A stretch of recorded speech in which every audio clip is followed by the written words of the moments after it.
Oi, eu sou a Dona Rita e esse é meu canal. No vídeo de hoje eu vou fazer com vocês a correção do PET de língua portuguesa do 6º ano do ensino fundamental, das semanas 1, 2, 3 e 4. Vamos lá?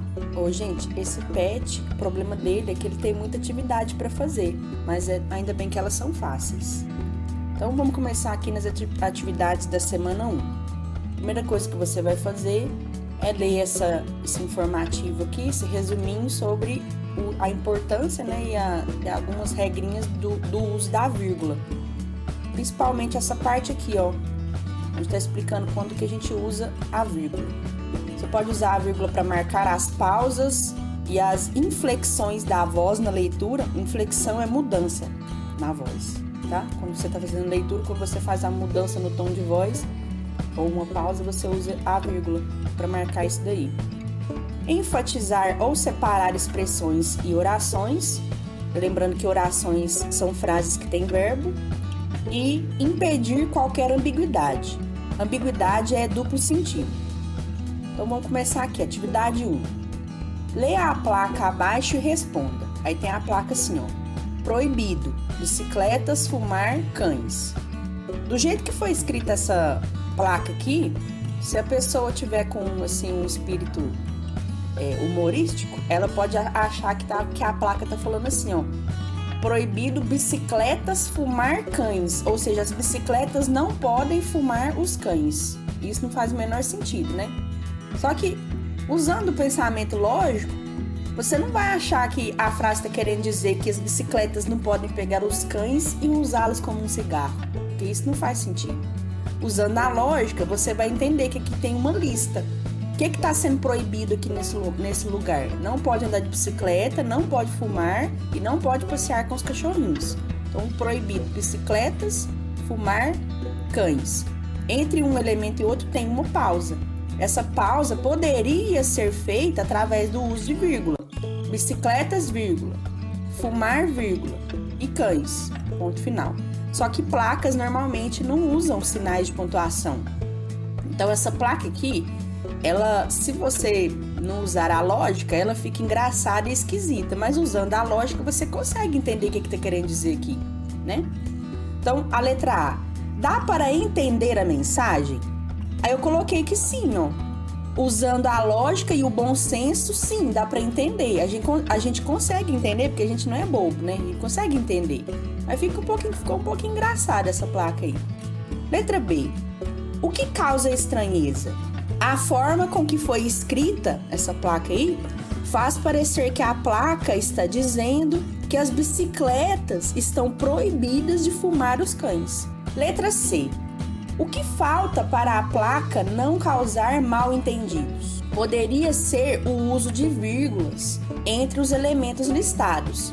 Bicicletas, vírgula, fumar, vírgulas, e cães, ponto final. Embora não seja comum o uso de sinais de pontuação em placas. Letra D. Refaça a placa de forma a não causar ambiguidade. Então não é para ter duplo sentido, dupla interpretação nessa placa. Eu coloquei assim, ó, coloquei duas opções. A primeira, proibido bicicletas, vírgula, fumar e cães. Ou então, proibido bicicletas, vírgula, cães e fumar. Então, o que mudou? Na primeira eu só coloquei vírgula, né, e acrescentei o e.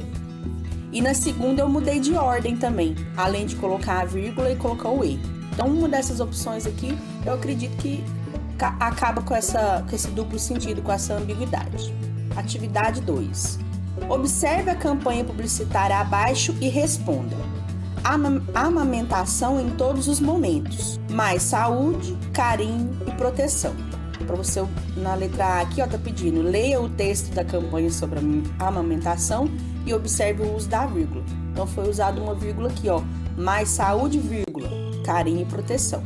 Então, já fiz a leitura, já observei o uso da vírgula. Agora vamos responder a letra B. Observe a frase, mais saúde, carinho e proteção. As vírgulas foram usadas com que finalidade neste caso?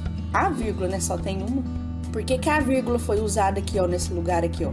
para separar expressões que foram listadas na frase. Então aqui está fazendo uma lista do que significa a amamentação. A amamentação significa mais saúde, significa mais carinho, significa mais proteção.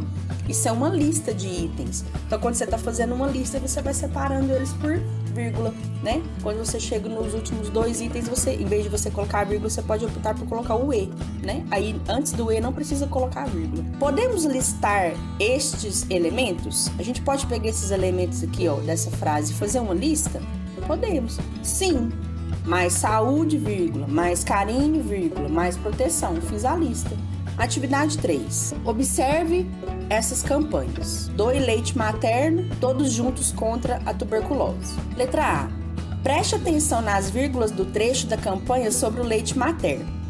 Qualquer quantidade ajuda, e muito, na recuperação dessas crianças. Qual a intenção do autor do texto ao colocar este "e muito" entre vírgulas? Por que o autor colocou esse pedacinho aqui, ó? E muito, no meio de 2 vírgulas, para enfatizar, destacar, chamar a atenção para a grande importância da doação de leite materno, mesmo se for em pequena quantidade. Então, coloquei esse trecho aí entre vírgulas para destacar. Olha o jeito que a gente lê isso aqui, ó. Qualquer quantidade ajuda, e muito, na recuperação dessas crianças. Tá vendo que eu enfatizei, que eu destaquei esse "e muito"? Foi por isso que foi usada a vírgula aí. Letra B. Qual a intenção que ele queria provocar no leitor? Colocando esse "e muito", destacando essa expressão, o objetivo do autor foi o seguinte: estimular a doação de leite materno, conscientizar, sensibilizar para a importância dessa campanha. Então ele quis chamar a atenção, ele quis sensibilizar as mães que podem doar leite materno para outras crianças. Letra C. Na campanha sobre a cura da tuberculose, se a frase fosse colocada na ordem direta, ou seja, o tratamento precisa ser feito até o final para curar a tuberculose, a vírgula seria necessária. Por quê? Lá no texto, essa frase aqui está invertida. Lá ela aparece assim, ó: para curar a tuberculose, o tratamento precisa ser feito até o final. Oração é a frase que tem verbo. E período é o conjunto de orações. Nesse trecho aqui, nós temos um período composto. Porque aqui nós temos 2 verbos. Primeiramente, a gente tem esse verbo aqui, ó, precisa, e a gente tem o verbo curar. Na verdade, aqui a gente tem uma locução verbal, né? O precisa ser feito. É um conjunto de verbos que vale como um só. E do lado de cá a gente tem o verbo curar. Então, se a gente tem essas 2 estruturas verbais, significa que a gente tem 2 orações. A primeira, o tratamento precisa ser feito até o final, a gente chama de oração principal. E a segunda, para curar a tuberculose, a gente chama de oração subordinada. Essa aqui é a oração subordinada porque ela começou com esse conectivozinho aqui, ó, para. Então, a oração que começa com o conectivo para, com algum conectivo, né, nesse caso aqui é o para, ela é a oração subordinada. Normalmente, a ordem direta, né, o que é mais comum de ser usado, é colocar a oração principal primeiro e a oração subordinada em segundo lugar. Depois, se a gente optar por colocar a oração subordinada, que é essa aqui, ó, antes da oração principal, significa que a gente fez o deslocamento de um elemento aqui no meu período. Quando você desloca um elemento da oração, um elemento do período, para um lugar que não é comum, para outro lugar, para um lugar que não é o seu lugar de origem, o seu lugar normal, quando você faz esse deslocamento, aí você usa vírgula. Então, se esse pedacinho aqui, ó, para curar a tuberculose, tivesse sido colocado antes desse "ou" aqui, ó, aí você iria usar a vírgula para marcar o deslocamento do elemento. Agora, já que esse elemento aqui, esse trecho, essa oração, foi colocado no seu lugar normal, na ordem direta, não precisa de você usar a vírgula, não. Não é obrigatório colocar a vírgula aqui. Apesar de que quando você faz a leitura, você faz uma pequena pausinha aqui, ó. Você lê assim, ó: o tratamento precisa ser feito até o final para curar a tuberculose. Só que essa pausa aqui é menor, ela é mais sutil, mais suave. Por isso que aqui fica facultativo, fica opcional o uso da vírgula. Se você colocasse esse "para curar a tuberculose" antes da oração principal, a pausa ia ser maior, porque ia ser assim, ó. Para curar a tuberculose, o tratamento precisa ser feito até o final. Já que essa pausa iria ser maior, aí você teria que colocar a vírgula para marcar o deslocamento dessa oração aqui. Então, vamos direto para a resposta, né, que é o que importa. Nesse caso, não seria obrigatório o uso da vírgula, porque a oração subordinada para curar a tuberculose estaria depois da oração principal.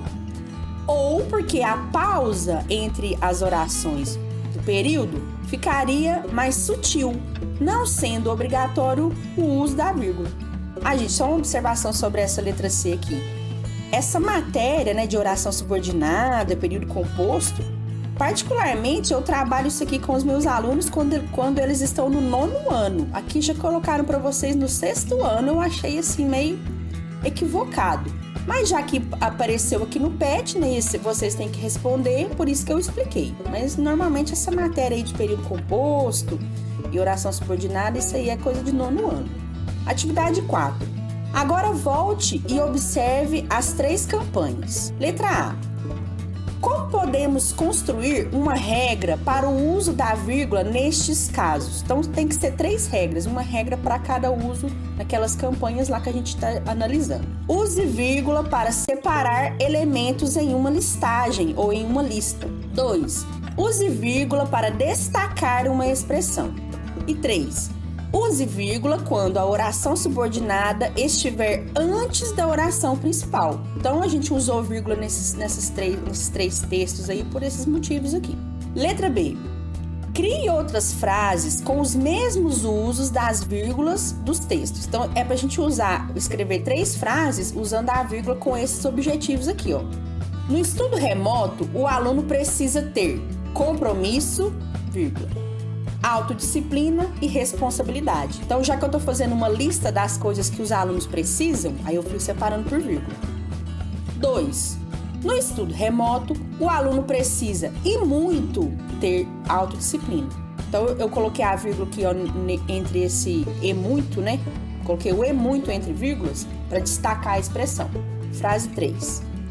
Para ter sucesso no estudo remoto, o aluno precisa ter muita autodisciplina. Aí, nas atividades da semana 2, você vai fazer a leitura desse informativo aqui, ó, explicando as características do gênero textual, panfleto, né, ou folheto.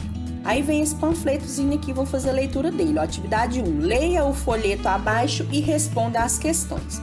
Aí tá escrito assim, ó, atenção com o contato físico. Aí nós temos 3 imagens. Na primeira imagem tem 2 pessoas se beijando, na segunda, 2 pessoas se abraçando e na terceira, um aperto de mãos. Aí embaixo está escrito assim, ó, cumprimentos com toques, como beijos, abraços e apertos de mão, devem ser evitados. Não leve as mãos não higienizadas aos olhos, nariz e boca, já que o risco de contaminação também aumenta com essa atitude. Aqui não está escrito nada sobre coronavírus, mas pelo nosso conhecimento de mundo, por tudo aquilo que a gente tem ouvido, pelas notícias, pelas informações que a gente está tendo pela televisão, pela internet, pela escola e etc. A gente subentende que isso aqui seja uma campanha de conscientização sobre o coronavírus, orientando as pessoas sobre o que fazer e o que não fazer para evitar a contaminação. Então vamos às perguntas. Letra A. Do que se trata o folheto? Prevenção contra o coronavírus. Embora não tenha sido mencionado o nome específico desse vírus, subentendemos essa informação pelo atual contexto da pandemia. Qual o seu objetivo? Para que serve esse folheto aí? Orientar o leitor a adotar certas atitudes para evitar o contágio do coronavírus. Que recursos ele utiliza para atingir o seu objetivo? Ele utiliza desenhos que servem como exemplos e textos escritos orientando o que fazer e o que não fazer. Aí, essas outras perguntas aqui, gente, você pode observar que nenhuma delas está pedindo para justificar. Então, a resposta é sim ou não.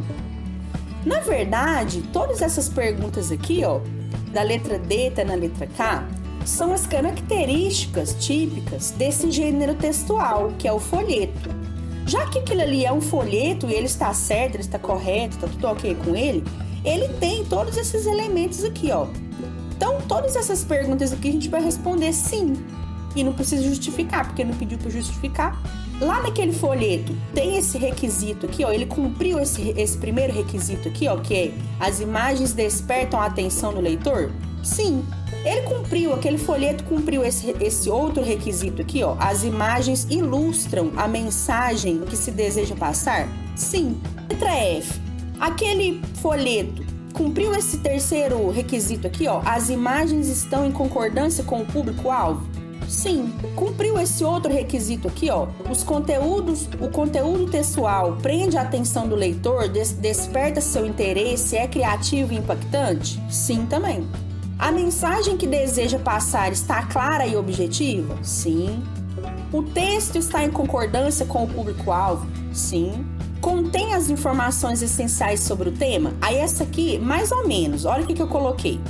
Poderia ter mais informações como, por exemplo, a maneira certa de higienizar as mãos, a relevância do uso de máscaras, a importância de se respeitar o isolamento social. O que nos leva a pensar que esse texto é apenas parte da campanha.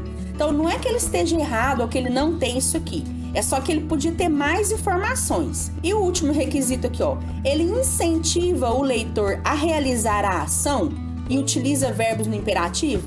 Sim. Verbo no imperativo, gente, é o verbo que serve para dar ordem. E lá está escrito assim, ó. Não leve as mãos não higienizadas. Então, ele utilizou o verbo no imperativo. Atividades da semana 3 agora. Leia com bastante atenção as placas e os anúncios abaixo. Primeira placa.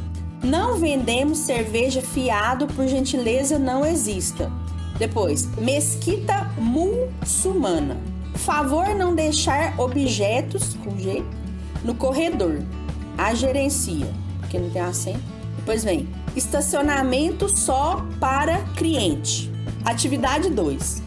A função da linguagem é garantir a comunicação efetiva. Nos textos acima, ocorreu a comunicação? A língua cumpriu sua função? O que você observou? Sim, em todos os casos ocorreu comunicação, porque foi possível compreender as mensagens e objetivos, apesar dos erros de português que podemos observar. Atividade 3. Estes erros podem ocorrer em qualquer produção textual. Sendo assim, como podemos evitar que isso ocorra? Qualquer pessoa pode cometer erros de língua portuguesa, né? Ninguém é uma enciclopédia ambulante, né? Então, para a gente evitar esses erros, o que a gente pode fazer? Ampliando nossos conhecimentos sobre a língua portuguesa, por isso que a gente está aqui, né? Estudando online aqui as regrinhas de língua portuguesa, estudando a língua portuguesa. Consultando um dicionário ou um professor em caso de dúvida e revisando nossos textos antes de publicá-los. Atividade 4. Faça a revisão e reescreva a placa e os anúncios fazendo as correções necessárias. Então, primeiro, não vendemos cerveja fiado, por favor, não insista. A placa. Mesquita. Aí eu coloquei entre parênteses aqui, ó. Não precisa falar que é muçulmana, só que o L é aqui, ó. Porque lá no texto tava aqui, escrito aqui, ó. Antes do C cedilha, mas é aqui, ó. Não precisa falar que é muçulmana, porque não tem mesquita de outra religião. Mesquita é um templo religioso dessa religião aqui, da religião islâmica, muçulmana. Então, ficou assim, ó, a número 3. Favor não deixar objetos no corredor. A gerência.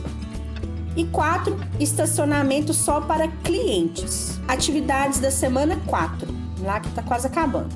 Atividade 1. Agora é sua vez. Seja criativo e crie uma campanha publicitária sobre os cuidados para não pegar o Covid-19.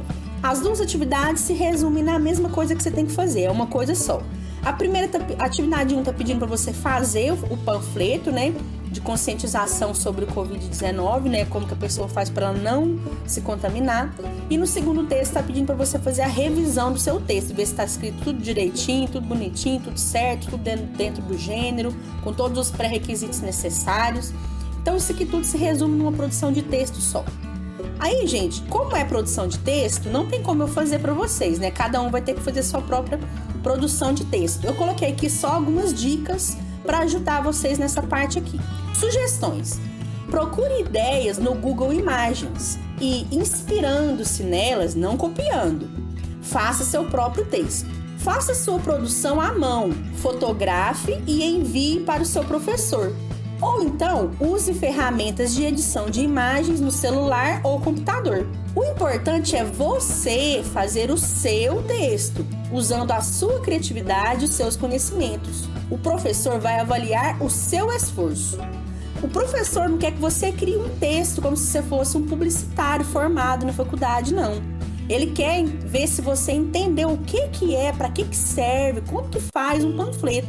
Ele quer avaliar o seu esforço, a sua criatividade, né? Para ele ver se você conseguiu aprender alguma coisa com esse PET. Então, o importante é você fazer o seu texto da melhor forma possível. Faça um rascunho das coisas que você quer escrever no seu panfleto e confira com o seu professor se está tudo gramaticalmente certinho. Só depois faça a parte visual da sua campanha publicitária, porque o panfleto tem que ter parte escrita e tem que ter parte visual, as cores, as imagens, os desenhos, o tipo de letra, tem que ser chamativo para despertar a atenção do leitor. Mostre para seu professor que você fez com carinho, dedicação, atenção e boa vontade. É isso que os professores gostam. Nós queremos ver que vocês estão se esforçando. Então, gente, esse foi o vídeo de hoje. Espero que vocês tenham gostado. Deixem o seu like e compartilhem para ajudar o canal aqui. E eu fico por aqui. Até a próxima. Beijo, tchau!